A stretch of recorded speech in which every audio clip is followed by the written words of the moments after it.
What a week 2 in the National Football League. It was full of Hail Marys, 2 overtime games, and hold on one second, I'm talking to America here, and so much more. We're going to break it down with all the reactions and our rants next, right here on Surge Sports.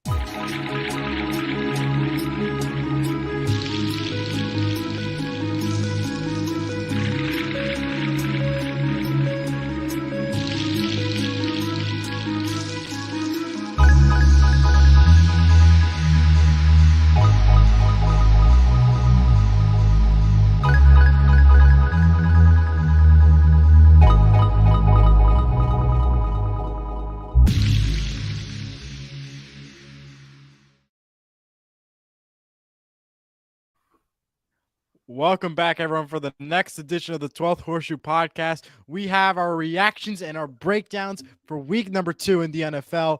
It was dramatic and exciting and not a lot of upsets, which is the good news. We have a lot to break down, but first, Jack, how you doing today and how you feeling overall? Doing better. Doing a little better. Week 2 is in the books. Feels nice to finally be over 500 this week. I did go 9-7 with my picks, way better than week 1 where I went 6-10. But you, Mr. Eli, you went 12-4 this week. You had a very, very solid week. And honestly, all the games that you got wrong, they all could have won close. the game. So right. Yeah, you had a great week, my friend. But it was a fun week though. It felt a lot more normal than week 1 did. Week 1 was ridiculous, but a lot of crazy things happening this week, and let's just get right into the games. Yeah, absolutely. Let's get right into it. And obviously, the biggest story for this week was what happened last night on Monday night. The second consecutive big injury occurred last night on Monday night with Nick Chubb with a scary injury. If you look out at the footage on YouTube or Twitter, it is hard to watch and look at. It literally, to put in easy words, took an L. Let's just put it at that. And it's unfortunate to say, but that's what happened. Nick Chubb was carted off the game following a leg injury yesterday. He is now confirmed he'll be out for the season. It is significantly done. It is a mess in Cleveland, and they did lose yesterday to the Steelers 26-22. But on the bright side, if you take it away from this, both their teams' defense on both the Steelers side and Browns played a phenomenal weekend. And I think those were the two absolute stars of the games for sure. Did you see the Nick Chubb injury on replay, Eli, or did you just hear I about did. it? I did. I regret I watched it. His knee literally backwards. It was, oh man, it was tough to watch. It was rough. The worst thing is Nick Chubb's one of the good ones. I think everybody in the league loves Nick Chubb. Even if you're a Steelers fan or a Ravens fan or a Bengals fan, I think everybody just loves Nick Chubb, the way he plays the game. Unfortunately, he injured the same knee from when he had 8 years ago, back in 2015 when Georgia played Tennessee. It took him a while to come back from that. It's really unfortunate. Prayers to Nick Chubb. Really hoping he can come back. Minka Fitzpatrick also got injured that game, had a chest contusion, had to go to the hosptal. Pretty scary there as well. The game overall though was just absolute bonkers. I watched the game start to finish. Yes, I did.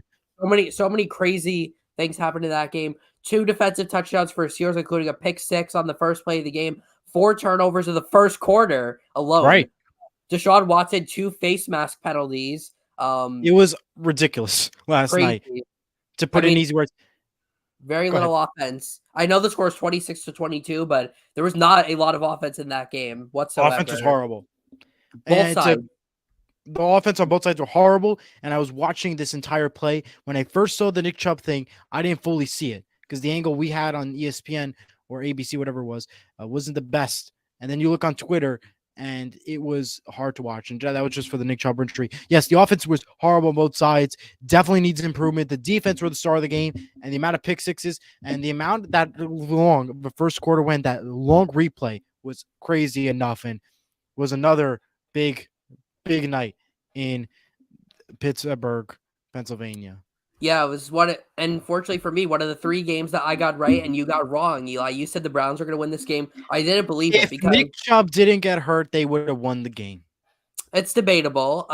It really is. But I mean, the Nick Chubb wasn't the reason why the Browns gave up those 2 defensive touchdowns. That was on. I agree, though. I agree. They probably wouldn't have had to rely on him if Nick Chubb didn't get hurt. So that's fair. But the Browns have not beaten the Steelers now in Pittsburgh in the regular season, and since 2003, this was their 20th straight loss of the regular season at Heinz Field. So That yeah, is. that's Browns should have been 2-0. This could be a season saving win for Pittsburgh. Let's just go right on to the next game. All right, we're going to conclude with Monday Night Football with the Saints and the Panthers. It was an interesting matchup. The final score of that game was 20-17. Both teams played well. Saints performed like they did usually, but we saw a lot of struggle. Yeah, let me take it from here. I mentioned everyone that I'm about to do this. Frank Reich is the most incompetent head coach I have ever seen in my entire life. This guy does not know how to run plays. It's as simple as that. I was preaching to everyone in Indianapolis when he was our coach the last 4.5 years. He had absolutely no clue what he was doing. He called it was the same like it was shotgun run first down, shotgun run second down, a little screen on third down, and then punt the ball, and then wash, rinse, repeat. It's horrible, and he's doing the same thing in Carolina. Bryce Young looks extremely uncomfortable out there. There's nothing working for that offense. The 17 points doesn't even do them justice. The one touchdown they scored came in garbage time. They're not running the ball efficiently. They're not passing the ball efficiently. And Frank Reich comes out and has the audacity to come out after the game and says that the play calling was not the problem yesterday, even though the offensive play calling yesterday was probably the most predictable play calling that I have seen in my entire life. That game was almost unwatchable how bad their offense was. And he comes out and says the play calling isn't the problem. And he's like, "Oh, we're closer than you guys think. We're gonna be really good soon." Yeah, he gave us that same crap in Indianapolis for 4.5 years. So happy that he's not our head coach here anymore. He did a horrible job, extremely incompetent, had no clue what he was doing, and just so thankful that he is gone. And he's Carolina's problem now. I'm sure the Panthers are kicking themselves that they hired him instead of keeping Steve Wilkes, who really did a great job last year as the interim coach. But yeah, Frank Reich, an extremely incompetent head coach. Do you feel bad for the Panthers fans? Yes, I certainly do. I don't really know. I actually haven't really met a lot of Panthers fans, but I know they have. I'm sure they have a pretty big following down in Carolina. I mean, I don't really think the Charlotte Hornets are getting a lot of love. But yes, I do feel bad for the Panthers fans. I more so feel bad though for Bryce Young because of all the talent he has and the way he's being used. They have no weapons there, and the coaching staff is installing no confidence in Bryce Young. It's absolutely brutal. The kid has all the talent in the world, but if he wants to get anywhere this year, Frank Reich is going to have to give up play calling. It's not looking good in Carolina. Again, Frank Reich might be one of the most incompetent head coaches I've ever seen before.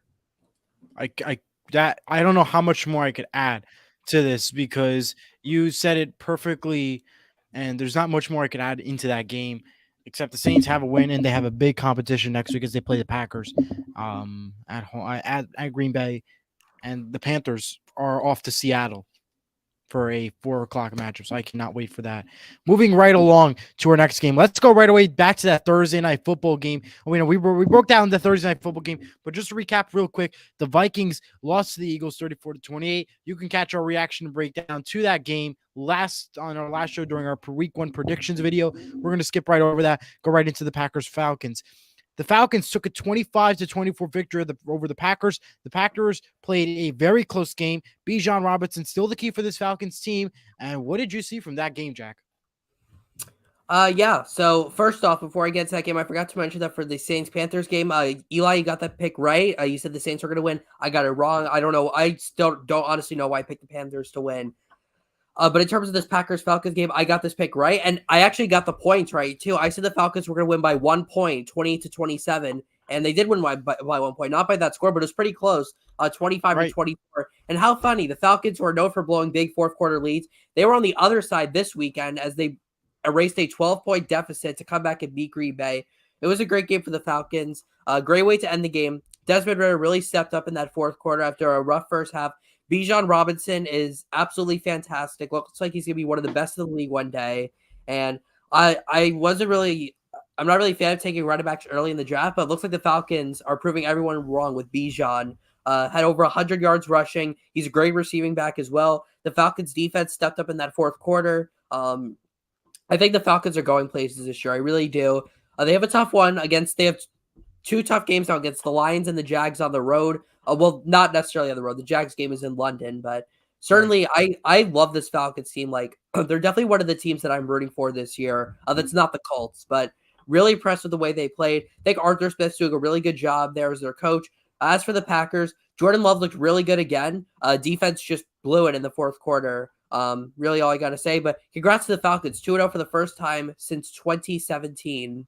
Absolutely. Yeah, Falcons were an absolute great team. Bijan Robinson, as I mentioned, was the key to that game. The Packers played well, but so it showed some struggle and will definitely need some improvement as they will take on the they will take on the Saints next week, while the Falcons travel to take on home from Detroit. We'll take on the Lions at Detroit. We'll go right into the next game, the Raiders and the Bills. No surprise there.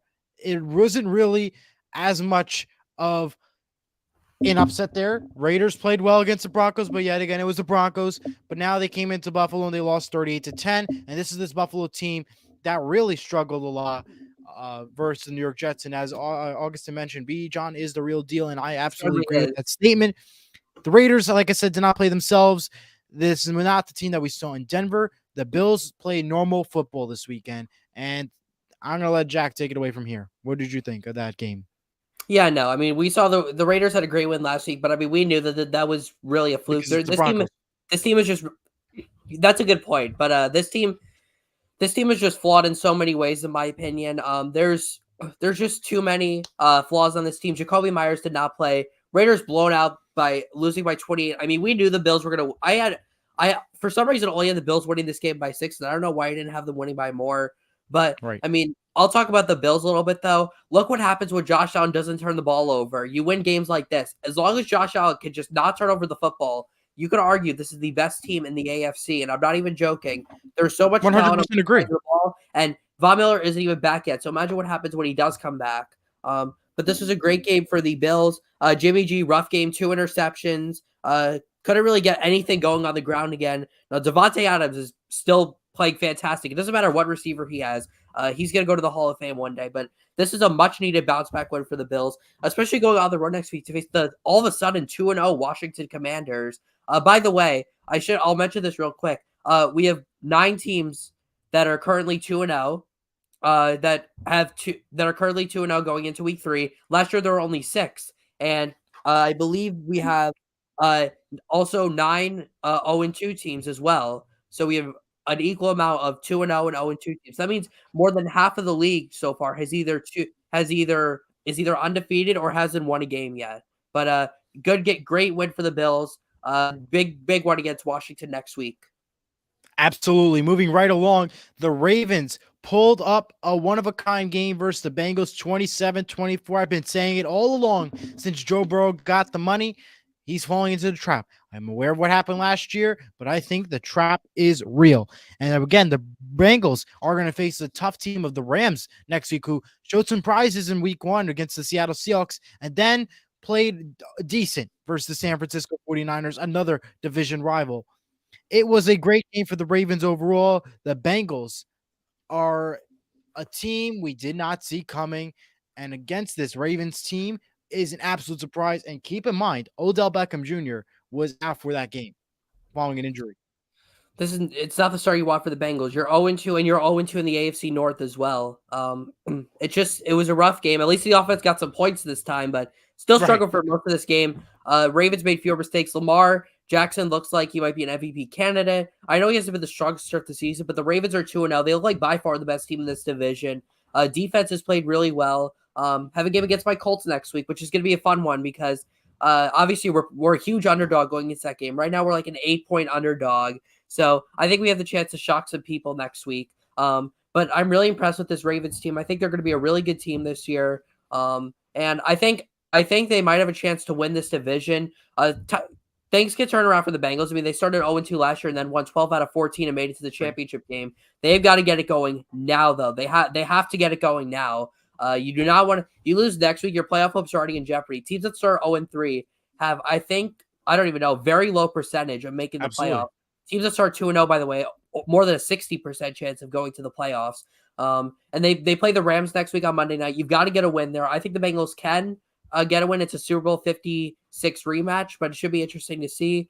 But they have to get on track. So they've definitely probably been the most disappointing team in football this year.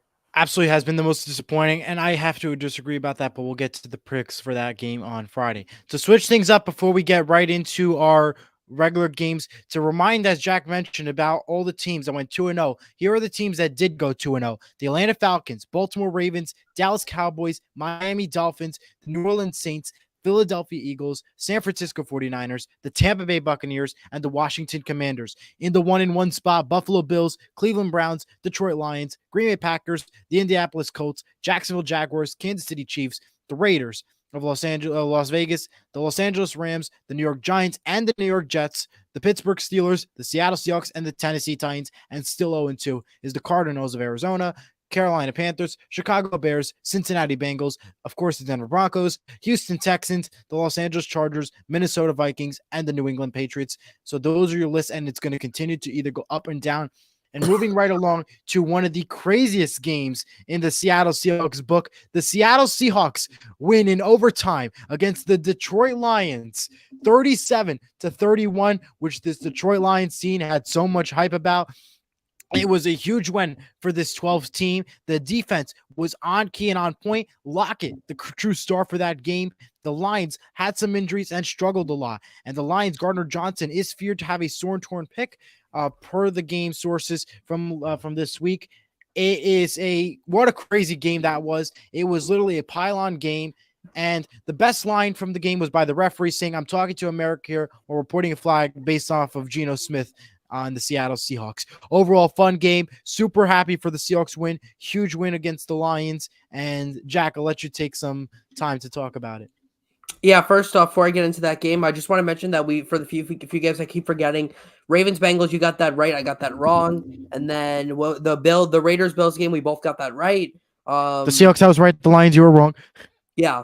Well, I'll be the first to admit, guys, that I wrote the Seahawks off, and I was wrong about that. But hey, they got a great win Sunday, albeit controversial because I think the refs did miss a holding call on Aiden Hutchinson on 32. But Geno made a great throw to Loggy. He stretched the ball across, clearly a touchdown.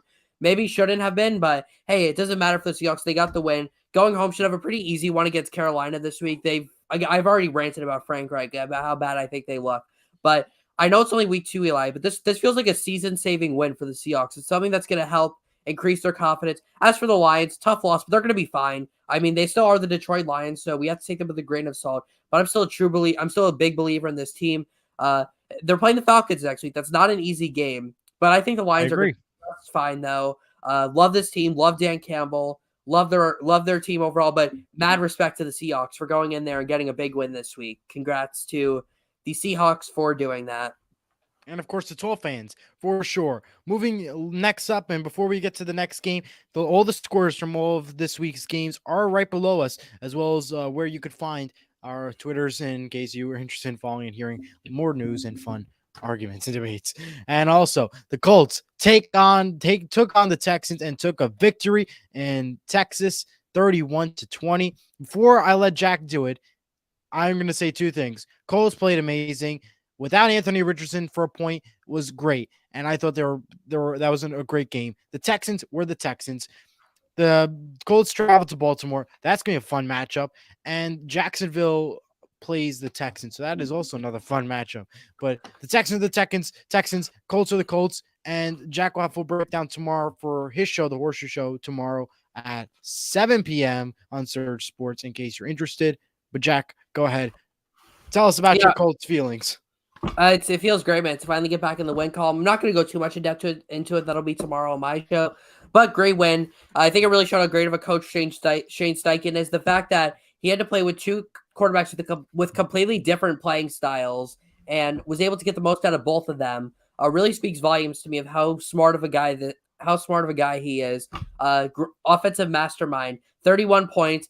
Slowed it down a bit at the end. I thought the play calling at the end was a little conservative. But again, a young team, they're going to learn from it. But there were just so many positives. The pass rush, fantastic. 6 sacks yesterday we had. Didn't give up one on offense. I mean, the Texans were really banged up, but we looked really solid on both sides of the ball. Secondary needs some work, but it feels great to be 1-1. We've got a tough one against Baltimore next week, but still looking forward to watching that. I think we're going to prove a lot of people that we're legitimate and we're going to be here to stay for a long time in the AFC. I 100% agree. And now moving along. Right, by the way, and that was your Survivor. Yes, and I was right about that. So I'm glad you got your Survivor right because you picked up. Good Survivor. Yeah. All right, moving right along to a very low-scoring playoff matchup as the Chiefs took the victory over the Jaguars in Jacksonville 17-9. The defense was on fire for both sides of the playing field. The offense played well, but had some stars and stars at right points and struggled. And this was right before the Patrick Mahomes agreement. I'll get to that real quick. Patrick Mahomes is now going to receive 210 million, 0.6 million between 2023 and 2026, with potentially a new reconstructed agreement in 2026. This is going to last 4 years. First time for a low-scoring game from the playoffs for a playoff team in the regular season. Now, in my opinion, I thought that was great. And the Chiefs have a interesting competition with the Bears next week and the Texans for the Jaguars. Overall, a decent game. Defense was a star. Jack, break it down as well as the Patrick Mahomes deal. Yeah, so I got this pick right. Eli got it wrong. I had a pretty good feeling. I was like, there's no way the Chiefs are going to start 0-2. And while really they didn't really play that great, and the offense looked pretty sloppy, they still got the win. The defense played out of their mind. Welcome back, Chris Jones. I said he would get 2.5 sacks. He got 1.5, so I was close. Travis Kelce caught a touchdown as well. Once Patrick Mahomes gets some actual NFL capable receivers, seems going to be unstoppable. Really impressed with the way they played. Jags had a pretty lackluster game after coming out last week against the Colts and looking pretty solid, even though I think the Colts still played well against them. But really impressed with the way the Chiefs played. This is a big win, and now they've got a cakewalk next week against the Chicago Bears. As for the contract, yeah, Patrick Mahomes is the best player in the world. That's literally all I've got to say about that. But good win for the Chiefs. Jags, you just got to bounce back. I mean, Houston, that's a pretty favorable matchup. I will say, though, the last time the Jags beat the Texans at home was 2017. So the Jags next week is a must win for the Jags because the Titans and the Colts are both creeping up, and they have a chance to play a spoiler in this division this year. And we have a comment again from Augustine. What a difference a common running back makes. It's like its offense. The Colts have the highest graded guard in football so far, and it's not Big Q. Yes, that is true. And I'm going to talk about this a lot tomorrow. It's one of my main topics. But Will Fries, our starting right guard, way better than we all thought he would be. Really impressed with him. Our whole offensive line has been fantastic. Last year was a mess. This year it's been a lot better. As I said, Shane Steichen is a mastermind of an offensive coordinator, and I think he's starting to prove that the Eagles needed him more than he needed them, if you know what I mean. But Eli, take it away. Thank you, Augustine, for the comment. Absolutely. Thank you. And remember, anybody who's watching, please feel free to comment on anywhere you're watching the show. The Bears play the Buccaneers. 27-17 was the final. Buccaneers took the victory. The Bears still struggling a little bit. Big challenges to come in the future. The Buccaneers played a great game. Baker Mayfield is on fire and right at home and right at the right place. And they have a huge matchup coming up home versus the Philadelphia Eagles while the Bears travel to the Kansas City Chiefs. And, of course, the Buccaneers game will be on Monday night on ABC. So that'll be exciting as well. Jack, tell me what you think about this Buccaneers team and about this Baker Mayfield and why this team might be a surprise in that NFC. Yeah, so for the Bucs game, I got this wrong. I got it right. I don't know why I'm even picking the Bears at this point. I don't know if I'm picking them again the rest of the season. The Bucs are great now, but let me talk about the Bears for a second. I'm going to say what Richard Sherman has said on Thursday Night Football. Run the ball. Seriously, run the ball. Run the ball. When your star quarterback, who's known for his running skills, has a whopping 3 rushing yards in a whole game, that is not how you win games. Absolutely pathetic. The Bears offense is looking horrible out there. Josh, I hope you're not watching this, but yeah, Bears look absolutely horrible out there. Matt Eberflus is probably going to I don't think he's going to make it to a third year at Chicago. This team has not shown any improvement from last year.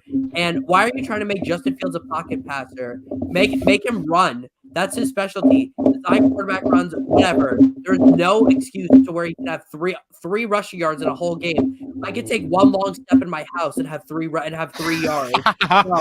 So and the fact that that's how much he got in 60 minutes of playing football, while running at full speed is absolutely ridiculous. The Bears, and now you got to go play the Chiefs next week in Kansas City on national TV. Good luck. That's all I'll say about that. But yeah, this Bears team is pretty pathetic. I'm not even going to lie. And I'm probably not picking them the rest of the season. I picked them back-to-back weeks, and I've made a fool of myself doing it. But anyways, great win for Baker Mayfield and the Bucs. I mean, this team is really surprising people. I don't really know how long they'll be able to keep it up for, but hey, it's a great job by Baker. I've always loved Baker. I think he gets way too much hate, but good win for the Bucs. Eli, you said 20-17. That was the score for a while until a pick six at the end of the game. Right. So, you So almost I was got the score close, exactly right. Plus the which team that would have been got one amazing. right. Right, I Yeah, agree. And next game went to overtime. The Chargers lost again to the Tennessee Titans by a field goal of 27-24. The Chargers keep cutting it close. A lot of struggle on both sides. The Titans, playing on new turf, played great and had success. But the Titans are going to be facing some tough matchups. They're going to be playing the Browns next week, and the Chargers take on the Vikings. What did you thought of those games as the Chargers now fall to 0-2, which is not something we see every day? I believe this is the last 1 o'clock game we're going to discuss. Both got this pick wrong. I Yes. don't understand the Chargers. I really don't. This team, they might make me mad more than any other team on a given week. There is way too much talent on this team for them to be 0-2. They've blown it at the end of each game. Justin Herbert is, I'm going to say confidently now, the 17th best quarterback in the NFL. He is not clutch. He is not clutch, and he did not do enough before even the end of the game to get wins. They're 0-2. Probably, again, like the Bears, I don't really know how much I'm going to pick them more. I think Brandon Staley is probably going to be the first coach to get fired during the regular season because the Chargers' coaching decisions during crunch time is pretty horrible. I don't know if it's the coaching or if this is just how the Chargers are going to be, where you can never expect them to change. But hey, the Falcons are starting to change their ways, the Lions as well. So there's really no excuse for the Chargers to be doing this. I am so done with them. Like, I don't even want to, like, I'm just sort of like rooting for them to lose because honestly, I they make me sick every week. And as for the Titans, good win. You still stink though. Screw the Titans. I don't like the Titans. And we were both wrong with the picks as we both picked the Chargers. And another note to keep in mind, I would not say to pick the Chargers again, but yet again, they play Minnesota next week. So if they, it has to be a must win in my opinion. Because if they For lose both, that game, it's over. Sorry? for both teams, yeah. I agree. Team. 100%. And I think Chargers is even bigger, especially that they were a playoff team last year, 100% compared to this Minnesota. Too. I'm aware. Yes, I'm saying like in a level of town where it actually shown a lot. I'd say the Chargers, but we'll have to obviously wait and see. Moving right along to a surprise, the Giants beat the Cardinals 31-28. They come back from nowhere, almost at the second half and at halftime, having almost the same amount of points given up as they did with the Cowboys. And yet a miracle happened. The Giants win the game 31-28. And that was with Saquon Barkley spraining his ankle, being week to week, according to reports. And yeah, I thought the Giants really cut it close. They played well. They sure played excellent. The key reason why the Giants took so long, in my opinion, was because of Saquon Barkley. And with the Saquon Barkley deal, I could see now why it took so long. And I believe it's because of those injuries. And again, a week to week is not something good, especially being the huge proportion and key for this New York Giants team. When you look at the Cardinals, they had a great first half, but definitely need some improvement. They have cut it too close for 2 weeks in a row, with Commanders by 4 last week, and now again with the Giants. It's Cardinals or this team that's been cutting it too close, and this Giants team came out of nowhere. I don't know what's more surprising, the fact that the Giants came back from a 21-point deficit, or the fact that they were down 21 against the Cardinals to begin with. Right. Blow my mind, but Giants resilient though. What a comeback they had. They got outscored 60-0 to begin the season, but they came back, able to pull it out and win against the Cardinals. I'm not going to take too much stock into like the Giants looking bad, because you know what? This team is reminding me of the 2011 Giants, where they're going to look horrible for several different weeks. They're going to play their best ball though when it actually matters. So if this team does get to the postseason, which I think they will, they're going to play their best ball right then and there. Really impressed. I mean, it doesn't matter if the Cardinals are that bad. Coming back from that much against any team is extremely impressive. Brian Daboll's a great coach. Daniel Jones is a great quarterback. And by the way, the Giants did not rule out Saquon yet for this Thursday's game. Brian Daboll came out and said, I'm not ruling him out yet. He's healing fit quickly. He already feels better than he did yesterday. So we'll have to keep an eye on that. But absolutely, we'll definitely keep an eye on that. But it should be week to week. I think the Giants are gonna. I don't think we should buy too much stock into them losing by 40 last week. Just be patient with them. They're gonna have a great season to me, and I still am high on the Giants. 100%. And before we get into our last 4 week games, let's get into a few news topics real quick. ABC will now continue to carry Monday Night Football for the rest of the season. That is because of the writers and actors strike. And then the Monday Night Football also premiered its new theme in the air tonight as its new theme. Record views all around for the Monday night games, and Thursday Night Football, which was last week, scored the most Thursday night football views since the opening Thursday night game. So that's huge numbers to show there. Back to the regular scores. The 49ers took a not a surprise win 30-23 over the Rams. 49ers are the team to beat. Key and strong. Hate to say it, but it's true. And they're even better in the league. The Rams are the Rams, and definitely need some improvement. Jack, what do you got on this one? I'm impressed with the way the 40 with how the Rams are playing. Right. The fact that they went into Seattle last week and dominated the Seahawks, and the fact that they came back and only lost by 7 against maybe the best team in football, it's got to inspire confidence. I think this Rams team is going to surprise a lot of people this year. They think they can win like 9 or 10 games and be a playoff team. Really like the way they have played. Puka Nacua, 35 targets in 2 games. That is absolutely ridiculous. Matt Stafford is locked in. The defense is playing pretty solid. Rams really impressive. As for the Niners, 2 great road wins to start the season, although I don't really know if Sunday counts because they took over SoFi as they do every single time they go there. But great win for the Niners, and honestly, not a bad loss for the Rams. They look like they're going to be a really good team, and I think they have a chance to do some great things in Cincinnati next week on Monday night, and then against the Colts the week after. I'm a little nervous to play the Rams because they're honestly a pretty good team. Matt Stafford is historically a good performer on the road. But we'll just have to see, though. Really, really great game, though, for both teams, honestly. And we both picked the 49ers and Giants to win this week. No, I don't think anybody cut it close when it comes to the score, but overall, a great week for those two matchups for the two of us. Now to a team that is struggling without Aaron Rodgers. The Cowboys beat the Jets 30-10. The Jets showed struggle. They showed they need a quarterback with Zach Wilson. And the Cowboys are a team to beat, putting up over 70 points within 2 games, within just 2 weeks. That is incredible for this Dallas Cowboys team. Overall, team to be in the NFC East right now, if you don't consider what happened with the Giants and Philadelphia Eagles these past 2 weeks. Cowboys are by far the team to beat. The Jets are struggling. Zach Wilson is partially the problem. Jack, what do you got for this one? The crazy thing is that the fact that the Cowboys have scored 70 points in 2 games, but that's not even the most impressive part of this team. It's their defense that has allowed 5 points a game. Micah Parsons, honestly, probably the best defensive player in the NFL right now. The fact that he can pass rush the way he does and do other things like cover and just be on the ball all throughout the game is extremely impressive. And by the way, Eli, between our 2 score predictions, we have the makings of a pretty accurate score. You said the Cowboys were going to score 30 points. I said the Jets were going to score 10 points. And if we combine them together, that is the exact score, 30-10. So, yeah, we were very close, so good job. You said 30-22. I said 24-10. You got the Cowboys number right. I got the Jets number right. Pretty solid stuff there. Just combine it together for next week. I will say for the Jets, pretty rough game, but I don't really think it's on Zach Wilson. The O-line's giving him absolutely no time to throw the football whatsoever. And they're used to the Rodgers plays. Garrett Wilson, though, one hell of a receiver, though. He's like the one bright spot on this Jets team. Defense really didn't play horrible. The offense just couldn't get anything going. Jets play the Patriots next week. That's a bit of a more favorable matchup, but that's still a tough one, though. I mean, the Jets have not had a lot of success against the Patriots lately, but great win for the Cowboys. I mean, they honestly, I hate to say it, but are they back? I mean, they might be. I mean, they're just dominating out there right now. I mean, Stephen A. Smith will think differently.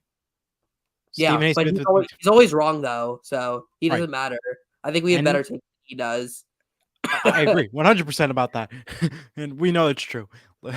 And now to a team where I love to rant about.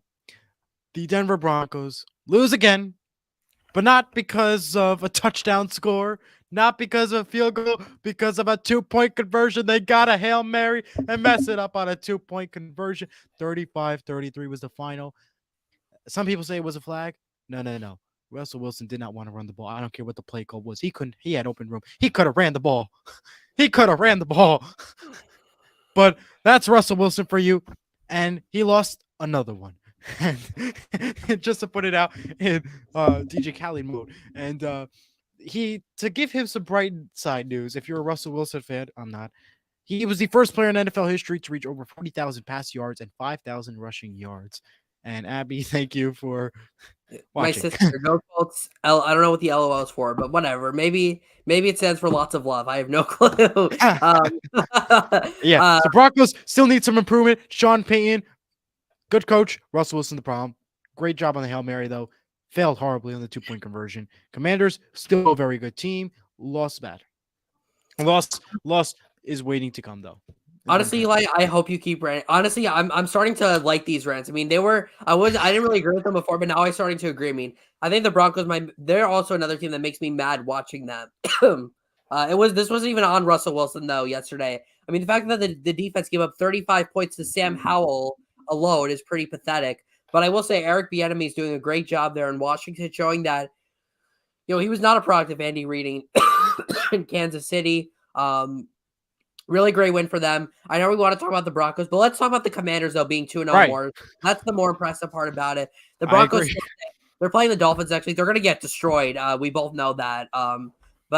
Yeah, let's move on to, I think the Thursday night game is the only one. Oh, no, the Sunday night game. Sunday night game. Yes, we did Thursday night. We just have to upcoming what we have to discuss about. We didn't recap the Vikings game? Yes, we did. Last Friday. Oh, right. Yeah. Sorry, guys. It's okay. And just to let you know, Jack, for some reason, took the Broncos to win for 2 weeks in a row and was wrong. I can't believe I did. I took them and the Bears to win 2 weeks in a row. I'm so mad. At least I picked the Falcons to win both games. At least I got that right. I agree. Meanwhile, the Dolphins beat the Patriots 24-17. I picked the Dolphins, was right. He chose the Patriots, was wrong. Overall, the Dolphins played very well. Coach Mike McDaniel had done an amazing job. He's driving this team to a success, and he's been practicing his running as he beat the cameraman for NBC, so kudos to him. And also, the Patriots been playing well. Coach Bill Belichick knows how to challenge well. He knows how to throw the challenge flag right in the middle as they're fixing the chain, so kudos to him on that one. And, yeah, this has been a fun week of the NFL, and the Dolphins were a good team. Patriots still trying to fight for that win and showed some chances for sure during that Miami game at home versus Miami.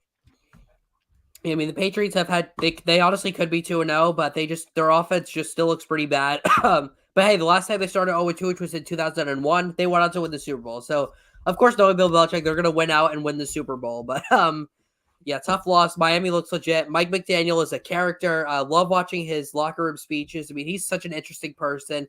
He's almost like a fan coaching a football team. He's just like a really like nerdy guy, but I love guys like that. Mike McDaniel, great coach.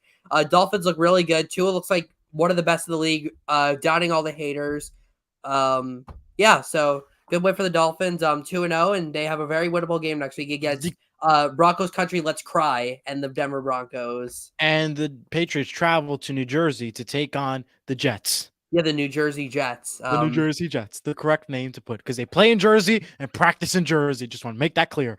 And yeah, and I think the highlight of that Patriots-Dolphins game, just to clear that up, I think absolutely for sure the coaches were the star of the game. Not the players, everybody else, the coaches, because they really put up a show. And great camera work for our NBC to get those calls and plays in. And now our breakdown reactions are over. Let's get into this upcoming week. And we're going to break down Thursday Night Football since our Predictions Friday show is this Friday, of course, 7 o'clock right here. Search Sports, same time, 7 o'clock. You can watch us there as we break down and look ahead to week number 3 in the NFL. For this Thursday night, the Giants take on the 49ers, 8:15 on Prime Video for Thursday Night Football.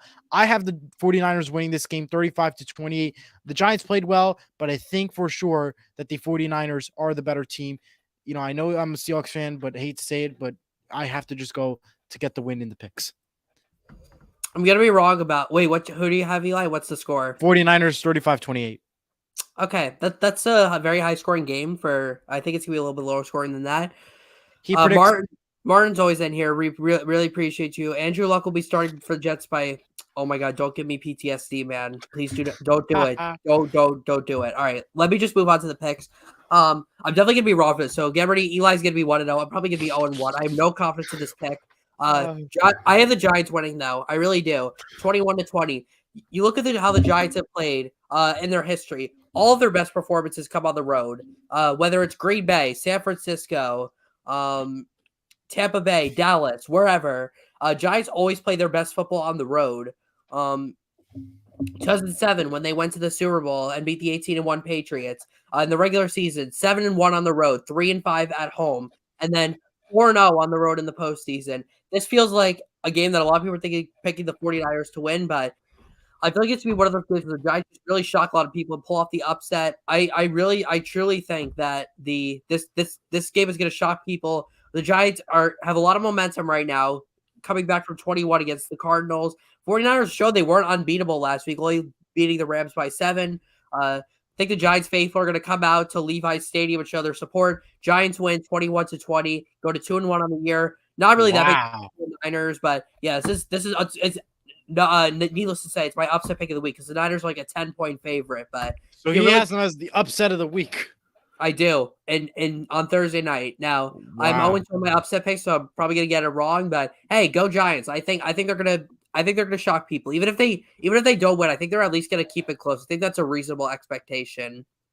I 100% agree with that statement, but that they will play well, but for sure that they do lose this game against this 49ers team, as much as I'm a Seahawks fan and hate to admit it, but it's the truth.